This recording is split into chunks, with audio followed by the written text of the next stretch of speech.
সে জাতিকে ভুল পথে নিয়ে গেছে। আপনি ছেলে মেয়ে মানুষ করলেন কি করতে?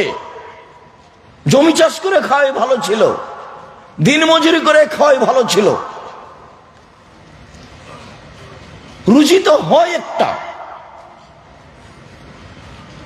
মূর্খ মানুষও তো ব্যবসা বাণিজ্য করতে পারে, ব্যবসা বাণিজ্য করে খেত।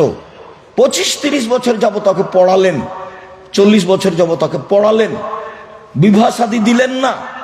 30-32-35 বছরে বিবাহ শাদী দিলেন, খালি বললেন ইস্টাবলিশড হতে হবে। বাহ,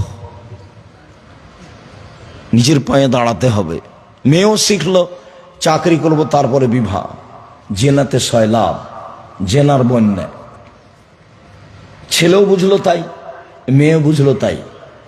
এক সময় এই প্রজনন দেখা দিয়েছিল খুব বেশি ভাবে, যার কারণে হাজারো লক্ষ মেয়ে এখন বাংলাদেশে আছে যাদের বিবাহ হয়নি, যাদের বয়স 35, 40, 45, 50।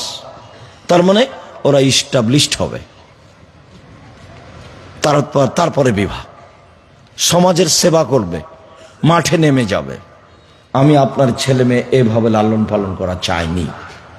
আমি চেয়েছি আপনার ছেলে জাতিকে রক্ষা করুক। কিভাবে করবে সেটা আপনি দোয়া করেন আল্লাহর কাছে, ছেলে দোয়া করুক আল্লাহর কাছে, এবং সেই মানের বিদ্যা অর্জন করুক।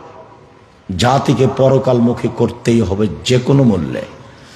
জাতিকে বুঝাতে হবে মানুষের বিচার হবে, হক বাতিলের বিচার হবে, মানুষের মরণ হবে, মানুষ মানুষের কল্যাণে থাকবে। মানুষ মানুষের অর্থ সম্পদ লুটে নেওয়ার জন্য জন্ম নেয়নি, শিক্ষা অর্জন করেনি। মানুষ মানুষের মান সম্মানের হানি করবে এই জন্য মানুষ জন্ম নেয়নি, এই জন্য শিক্ষা অর্জন করেনি। সব ধরনের জাহেলিয়তকে, বন্যতাকে, বর্বরতাকে, ধোঁকাবাজিকে, শয়তানিকে, জুয়াচ্চরিকে, স্বৈরাচারীকে সব কাল রাসূল বিদায় হওয়ার দিন পায়ের নিচে রেখে দিয়েছেন। বলে গেছেন জাতির সামনে শিষ্টাচার দিয়ে গেলাম। এক গিলাস পানি পান করলে 5টা বিধান লাগে। আপনি ছেলে মেয়ে এইভাবে মানুষ করেন। আব্দুল্লাহ বক্তব্যের এক পর্যায়ে অনেক পরামর্শ দিয়েছিল। তাহলে আমরা এখন কি করতে পারি?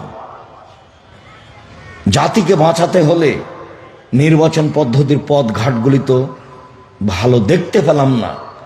তো তাহলে এখন আমাদের কি হবে? আমরা কি করব? তো ভালো ভালো কয়েকটা পয়েন্ট উল্লেখ করলো যে আপাতত এইগুলো করি, ছেলে মেয়েকে মানুষ করেন, জাতিকে